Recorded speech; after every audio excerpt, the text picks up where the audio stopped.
Hi and welcome to Aneela's Mic. Today we are sitting with Melissa Jiménez of Music TT. And right now, as of recording, August 20th, 2024, there's been some exciting news recently about Music TT, Creative TT, Invest TT, and Export TT. And Melissa is here to share with us what's been happening. Hi, Aneela. So first off, thank you for having me. Yes. So Creative TT, and for those who don't know, we had a kind of weird umbrella situation going on. Creative TT was our parent company, and then under Creative you have film, fashion, and music. Right. So you have three companies, sub-companies underneath that. So since, as of today, the companies actually no longer legally exist. We have been dissolved. So what that means is if you look for us on the company registries, we no longer exist, right? Because the companies are no more. And this is also true for Export TT and Invest TT as well. So we have been since amalgamated as of the 16th of July and amalgamated to form this new agency called the Trinidad and Tobago Trade and Investment Promotion Agency. Agency. Yes. Sounds very exciting indeed for Trinidad. So the name itself gives you an idea as to what is to come and what can be expected from this new agency, right? It's very much a mirror to that of JamPro, for those who know JamPro in Jamaica. I was about to mention Jamaica, we're going to give them some competition. And Pro Colombia, and so, you know, it is an international type organization because there are different incarnations of it across the Caribbean, right? JamPro being the most prominent within the Caribbean space. Yeah, so it's nothing new in that respect. It's just that Trinidad and Tobago is now moving towards that. And it's pretty exciting, you know. I'm excited in particular to work with my colleagues in Export TT and Invest and really figure out, you know, how can we really elevate the business of the creative industries, the orange economy as it is. Yes. So yeah, I'm looking forward to it. Excitement around the corner. Well, I know. And 2024, we've officially got PAN as a national instrument, yes. and you know, as creating well as this the new GI entity, indicator. Yes. right? So I think there's a bright future for Trinidad and Tobago in this ahead. Okay. It's been a fun month. I can imagine a lot of meetings, right? Yes, a lot of paperwork. So, okay, I would like to find out your personal involvement in some of the projects that has been happening in Music TT, even though it no longer exists officially, but it's still going to hang on for a while for people in terms of finding you all for information, right? The website is up and those kinds of things. Yeah. So what I want to know is some of your fun things and important things that have happened for local creatives through Music TT over the years. Right.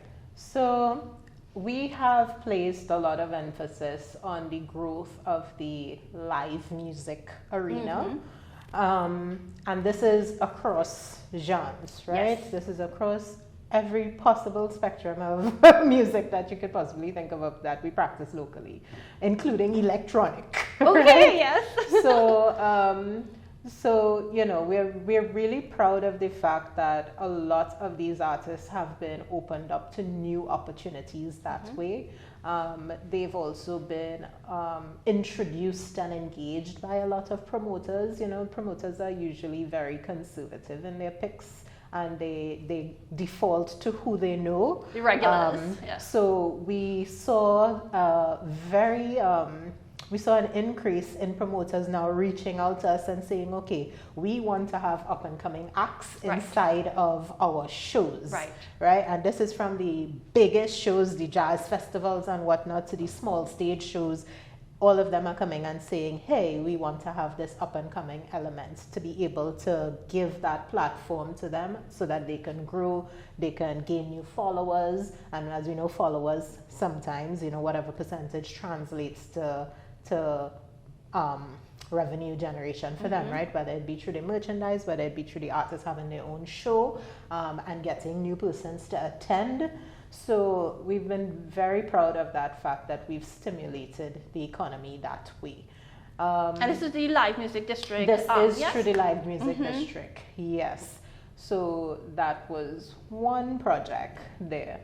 In terms of the developmental side, so we were very big on developmental, right? Because Music TT's mandate was the development and export activity of the sector, right?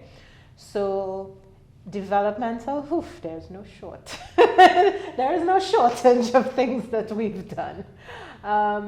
One of the projects that is still going on right now is our engagement with COT as it relates to the Trinidad and Tobago International Recording Code, the ISRC code. Yes. So, regardless of how people feel about the COT organization, the fact of the matter is they are the country representative for the ISRC code. You can get that code nowhere else, right? So we have partnered with them, and this is a long-term partnership, to get persons registered using that TT code, right? And that was very important for us because in previous times, to the TT code actually being a thing, persons were using Canada as their code, or the US as their code, or Jamaica as their code. So what that is telling data aggregators out there is that Trinidad and Tobago is not making music. Doesn't exist. Exactly. All our music exists under other countries. Yeah, it's very strange. Yeah. So we're excited about this going forward. So up to yesterday, so we were able to collate the information, and we now have 583 persons registered with TTISRC codes. And this is good because once you have that one-time registration, don't quote me on this, but I think it's either between 10,000 or 100,000 codes they give you in a batch. I think it's 200,000 actually. So which means a lot. Once you get the code, it's a lot. You don't need to come back for it, right? Exactly. That's a lifetime access to that code, right? So 583 is a really good number, and I mean I would like to see that raise exponentially within the next year or so. So that is something that we're going to continue to push until the new organization gets its footing in terms of what we're going to do and strategic plans and all of that, right? So in the interim, that project is going to continue. Another project that we have done is the Spotlight. Yes. All right. So Spotlight was essentially an artist development program, and we did, that was a 9-month program to a year, and we did everything with them, from the business studies, and when I say business studies, I mean like they have bona fide certificates from Berkeley, etc., where they did courses in music business and understanding how to navigate that space and what is required. And this was paid for by Music TT for them? Yes. Yeah, correctly. wow, that's great. So we did courses of that, we did intellectual property training, we did branding training, because the selfies ain't working all year. Well, they need to stop it, right?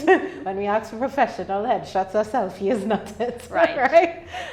So we did branding for them, even down to creating logos for them, right? To represent that brand. Registering their brands and their companies legally registered. So they have all of that information, they have their certificates, they have everything available to them. They also have a portfolio of brand shots so that they could use for interviews, conferences, wherever they're going. Some of them opted to use some of the shots that was really snazzy from on their album covers or their singles covers and so forth. So they went into a lot, even performance training. How can I forget it? They also did performance training, how to engage your audience on the stage, how to move, what to do. So a lot of theatrical training went on there, and voice training. So what we developed later on, and I think that came in either year 2 or 3 of the Spotlight, I can't remember right now. I think it's 5 cycles you guys did, right? Yes. So if it's 5 cycles, then it came in at cycle 3, where we introduced album component. So the intention between that album component is basically you've gone through the year of all of this training, right, in music business and all the different marketing and branding facets to go with it. And now you're going to use all of that information you learned to get into the studio. So which merges the creative with the technical and business aspects and produce this album. So from the time you, as I mentioned, they did IP training. Right. So from the time they step into the studio to even put down anything is negotiations happening with the producer. Okay, we have these split sheets. This is what's going on. So they were responsible for having those negotiations and going through those motions and taking everything that they have learned and representing it in that studio towards the final product. One really good thing with the Spotlight Project Spotlight album is that we also had somebody working on our behalf to shop the albums, right, to different persons. And we actually had an offer on the table, well, let me not call it an offer, an interest on the table from a huge tech conglomerate wanting to buy out one of the albums to the tune of $1.5 million US. And they were essentially going to take this album and take the songs and give it to a prominent international act and have them sing it over. The artist would have retained writers' credits, everything for their music and so forth.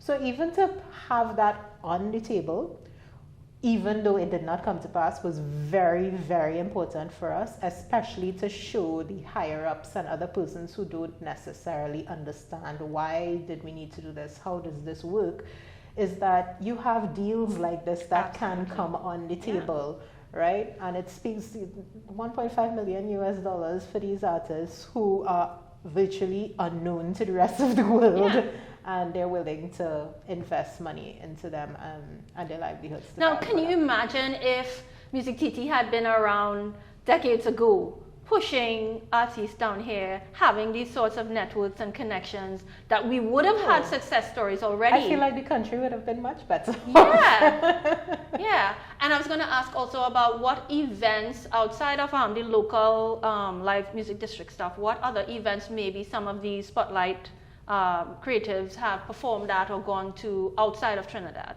Sure. So you're asking me hard questions here. So I know some of them would have performed at like gospel music awards across the islands, not only the one in Trinidad, but like in Barbados and in the Bahamas as well, and went on to receive awards from there as well. So which is really good. They actually received awards locally as well as regionally on those things. Some of the Spotlight artists, they got attention from labels outside, so they were able to sign with some of them. Some of them got sync licensing deals off of their songs that were created through this Project Spotlight program. And I can't remember the other events, but that's okay. That's going back into the recesses. Right. Now let me ask you a question. Are there types of projects for the future going forward with whatever entity comes out of this amalgamation? What kinds of projects do you want to see added or created to help local creatives in the music industry specifically? What else can be done? So I think we cannot do away with the developmental aspect of it, whether that stays under this new agency or whether that is given to another government entity to deal with is a question that is left to be answered. But I do think we still need that developmental side at every turn. And why I say that, because we know there are the veteran conference goers, right? Who goes to every single thing that is available, every workshop, everything. And funny enough, a lot of seasoned persons in the industry actually are some of those veteran developmental information goers, right? As well as we also have the newcomers that are coming in, and they genuinely do not know. Like at every turn, no matter how many workshops we churn out, no matter how many conferences, the webinars that are available on our YouTube page still under the Reverb webinars when we used to do those. All of that information is still there, and people is like, we still don't know, we still don't know, we still don't know. So as well as you have the universities churning out musicians by the year, Right. right, in their hundreds. So they're always going to need that developmental aspect. What do you think is the reason that they still don't know? They still don't know. Like, I feel like, and this is not for the veterans, these are more for the newcomers coming in. I think it's a lot of information flying at them in those sessions that they aren't able to assimilate all of it necessarily. Because let's talk about intellectual property. That's a whole... well, that's a course. That is a whole mind-blowing. Like, I can't even sit through a workshop on intellectual property from morning to afternoon because my brain is like, all right, I'm checked out. This is too much information at this one time. Yes. But then now the onus is still on you now to go through your notes and keep learning and keep growing, right? And just like the marketing industry, as it were, they all, you know, a new app comes out every other day. A new algorithms are happening. Things are always changing, and the same with the music industry. So many things are happening all the time, that is really difficult for you to try and keep on top of things all the time. And then especially as creatives, if you're really that creative and not the left and right brain person, then that doesn't interest you, right? You just want to create. You just want to do your stuff. You just want to create. Yeah, I'm going to write a song here. I don't want to study this. So it really is an information overload on certain persons. So it's not necessarily that they're not getting the information, but the retention of it may not be there. As well as if you're not practicing the information that you receive, then it's going to be forgotten. And as I said, one of the biggest contributors is universities, which is good at churning out musicians by the semester, and they don't have business programs in any of the universities. So the onus is still on them to go out and seek this information. You mean the business of music programs? Business of music, yes. Correct. Yes. Yeah. So, you know, they still have to go out and seek that information and learn that aspect on their own, right? Whether it be through informal means of, you know, hey, Aneela is my friend, let me go manage her because, you know, I really find her music is so cool. And there's a lot of that happens here. All the time. Somebody's girlfriend, wife, mother. Exactly, you learn on the fly, right? And I mean, but there is formal business of music that people need to educate themselves and stay up to date on. Yeah, because they got blinders pulled over their eyes all the time, and then, you know, it helps you to navigate these crazy waters. And then there's all this emphasis on a team. Like, the music industry is not something you can do on your own accord, on your own merit. You need to have that support system. Well, I know, like, in our festival music, peoples have teams, but then you have everybody else. No teams at all. But teams are really important, even if it's 2 or 3 people helping you, so that you can focus on what you really want to do. Somebody else is doing the marketing, somebody else is doing the, you know, whatever it is needs doing. You are not chief cook and bottle washer. Chief cook and bottle does not work in this. You might do it in the interim when you need to, you know, because you're now starting out and whatever, but you really should find if you're other people to serious support about getting your whatever type of music you're doing somewhere else, you know, you need to have that team, and you need to be serious about learning the business of music, learning those courses, the IP and all this stuff, you know. Contracts is a big thing across the music industry. I don't think people know how important it is. You're going to get robbed down the road if you don't have that and paper. they still shy away from it. Like, don't embrace it. Contracts are your friend. They are. So, is there anything you want to add about any other projects that Music TT has done in the past? The last one I think I would add, which is one of our most recent successes, the RVRB Experience Conference. That started in 2021, so that was just at the end of the pandemic, and we did a virtual one. Now, our targets for that we were expecting about 2,000, 3,000 people to attend virtually on this platform, right? And we ended up with over 30,000 persons attending in that first year. Amazing. So when we were watching the numbers, I am like there and I'm literally telling my marketing manager, I was like, I think you put the wrong number here, you know. And she was like, no, Melissa, these are the metrics. This is what. I was like, oh, okay. Wow. Yeah. They were hungry at that time. Yeah. So we were like, all right, cool. This is interesting. And we were able to get some really good heavy hitters involved with us from the get-go, right? And the funny thing is, you know, people always harp about how much it's going to cost to do these things. And we did this with a minuscule budget. And at the same time, all of those heavy hitters that I mentioned that were attending were companies, music companies internationally. And we just basically told them, like reached out to them on LinkedIn and was like, here's what, we're having this conference. We do not necessarily have money to pay you in the abundance. I said, but we would like you to. And most of them was like, oh, you don't have to worry about paying us. Just let's do it. We're here to help build and grow, and we understand that your market is emerging and so forth. Let's do it. I was going to say, said, okay. They've got an interest because there's so much talent in this region. Yeah. There is. So people need to take advantage of when you guys had conferences in the past and in the future. Make sure they are attending virtually or in person if possible. And take advantage of these links, these international links. And by the time we reached to the third year, it was because we had sponsors calling us, asking us, hey, are y'all having this event? Let's do this. We want to be on board. So we're like, nice, thank you. One sponsor in particular went so far as to sponsor other speakers internationally for them to come in.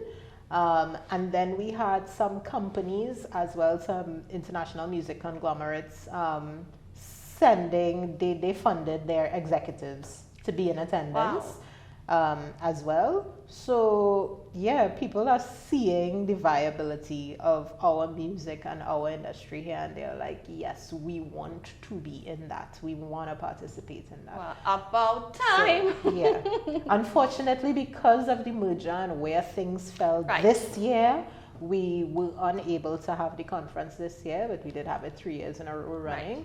And again, people were calling me and emailing me, yes, Melissa, we want to be a part, I was like, so this is what's happening with us right now. Let that dust settle and then we'll circle back. The next one will be bigger. And see what will happen.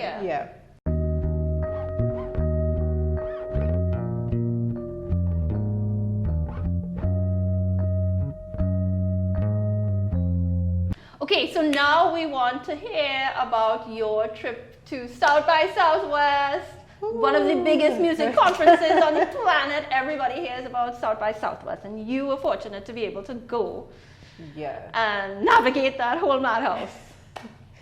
So when I went, it was actually post-pandemic. Yes. So 2022. So I actually did not get the full experience from what I'm told from avid South by Southwest goers. And I thought it had way too many people there. But they were like, oh no, this is not the usual crowd. It's half the amount. This is 1/3 of the normal crowd. So I was like, oh my Lord. I was like, well, I'm glad I went 2022 because I'm like, I don't know if I would be able to survive 100% crowd. Now, South by Southwest, I'm heavily introverted. Has a lot of platforms of performers. Yes. And music industry movers and shakers. Yes. Right. So what were some of your experiences seeing some of the performances and interacting with other people? Right. So the performances were quite extensive. People literally go there for the festival, the music festival side of things. There is also an educational section to it. There's the conference section. There's the political section. There's so many other facets. Political? What does that mean? So they talk about public-private partnerships. Okay, that kind of thing, like government. Private sector, how they can work with government to help elevate the music and film I didn't even know that. Okay. Yeah, those were really interesting to me. I thoroughly enjoyed those segments. But the music festival side of it can be a bit overwhelming because there are so many showcases going on, so many. And these showcases are dominated by countries. Those specifically with music export offices. Yes. That was similar to Music TT's office. So for example, like the EU, literally every nation under the EU is represented and they have their own showcase at the events, right? So they have like a whole agenda, EU, this country, EU, that country, that country, that country, and you just choose which events you want to go to. All of them are smushed back to back, so sometimes you're running from one venue to the venue next door, to the venue down the road. So you just make sure you wear sneakers. This is not to look pretty in heels. You need to sprint. Now Trinidad's had involvement in South by Southwest. Yes. So through our partnership with the Island Wave Stage, the Island Wave Stage was formed during the pandemic in 2021. South by Southwest in 2021 did their first digital South by Southwest ever, right? And Trinidad and Tobago, South by Southwest announced, sorry, not Trinidad and Tobago, but South by Southwest announced that for the first time ever, there would be a Caribbean represented stage, which was this in the Island Wave Stage, right? This is founded by a Trinidadian, Christian Calpi, otherwise known as just Calpi, who is an artist himself, right? So in partnership with them, we were able to get that introduction into South by Southwest and have our local acts, as it were, represented. And every year since 2021, we've been represented on this stage. The artists have had the opportunity to also get full passes to the conferences and stuff, so they get to do that business-to-business connections, meet people that could help push their career forward, get some questions answered, and so forth. So the Island Wave has really been a fantastic advocate for the Caribbean in that space, and not only in that space. So they do South by Southwest every year, and they also did Music Matters in Singapore. So, I mean, I can talk about this now. So 2022, we also went to Music Matters in Singapore. And we were the first time Island Wave had their showcase there. However, getting from our side to Asia is very expensive. So only Trinidadian acts were on that stage, right? The musicians were all Trinidadian, the headline act was all Trinidadian. So they were thoroughly impressed by us, and it's important to say that the intersection of Music Matters also intersects with Formula One, right? And Formula One is a racing event which attracts all the billionaires of the world, right? They are the ones that invest in Formula One.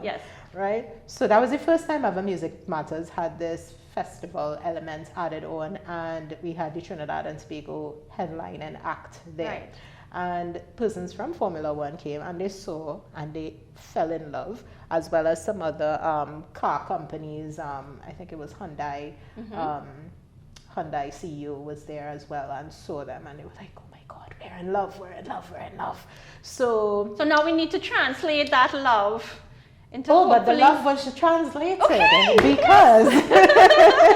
because last year those same performers, Formula One invited them to be the headline act of Formula One opening of Race Car.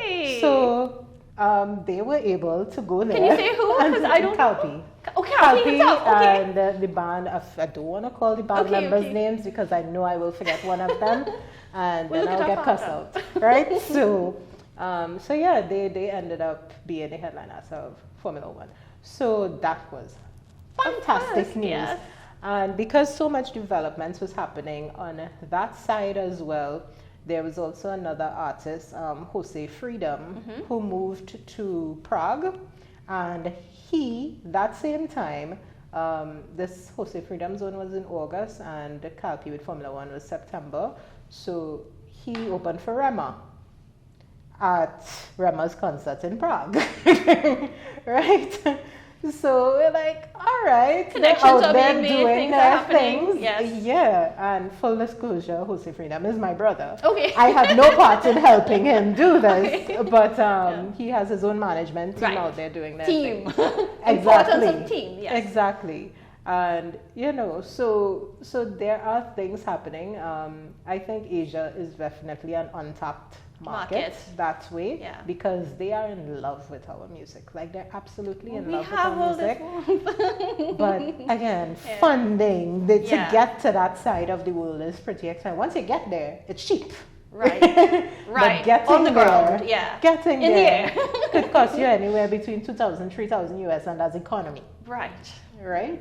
So we need sponsors, people. It's a pretty expensive affair. So I am looking forward to the Island Wave and what they have to offer and continue. I know they are trying to get into a number of different festivals and other territories, etc. The manager of that stage and co-founder, she is absolutely like in everything. She is gung-ho to make things happen for the Caribbean. And she's very well connected. So she's just working contacts like that. So I'm excited to see where that takes them, and by extension, us as a people, as a country. And the forums that's going to put us in, right? And hopefully with this new entity, we can also prove that concept of, as I always explain to people, with fashion and with, pepper sauce and all of these, right? That is a physical product, right? So when they go on these trade mission shows and they go on these conventions, etc., they're selling those products. The same way for the music industry, the artist is the product. They need to go. They need to make those connections with those other businesses and entities out there. They need to physically be there if we're talking export, So that is definitely something I want to see more of, and more government and corporate support of, because once that sector takes off, like, we can make so much money. They want to talk about revenue. We could make the entertainment sector could make money. Absolutely. And that foreign exchange problem that we have can be solved. Well, this whole is it K-pop or whatever was essentially funded by their government. So yes, we were talking about how K-pop was actually pushed by their government, and the funding was put there. Training, the whole music and business side was funded and created a multi-billion-dollar industry here. So they essentially decided to treat their entertainment industry as we do oil and gas. But it's an industry. It's a worldwide industry. So yes. Yeah, because from what I understand, they were in a very similar position as we are in now, right? And they just chose, they're like, okay, we're going to do this, and we're going to do this full-fledged and push. So they operated from the developmental stage, grooming these bands from the get-go into where they are now. Look at all the hullabaloo the other day when what was this guy from BTS who had to serve in the military and all that, and the government was like, nope, he has to serve, because they know at the other day they have the other bands that are going to make up for that revenue. And nobody's going to lose their love for BTS because one person went to I think they the love military. them more because they came out of so he done serve his year, and is back, and they just resume like normal, So they've built that craze around it, and even the film industry.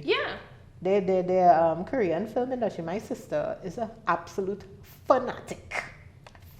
Yes. So they've built everything inside of there, from the entertainment to the brands, representation. They've built up the entertainment industry. So Okay, so in closing, I would like your personal advice for local creatives in Trinidad and Tobago. What should they be doing right now to help themselves? So I'm going to take this from an export related standpoint, seeing that we were talking about festivals and all of that. One of my spiels to creatives is always that you need to invest in yourselves, right? We do have this handout culture that works, that doesn't work within Trinidad and Tobago, but I would like to purport the message of investing in yourself. It's really important to do that. put the That's money education, aside. equipment. That's education, that is travel, that is the right equipment, etc. You know, and be more financially responsible that way. You get a gig now, doesn't mean you need to go and spend that money 2 days later, right? On something else, go and spend it on food or whatever. Right, so you know, be financially responsible in terms of how you manage your income in order to reinvest it in your growth. Right. I do understand the reality that you have to live off of that as well, but you have to, you know, be able to balance that.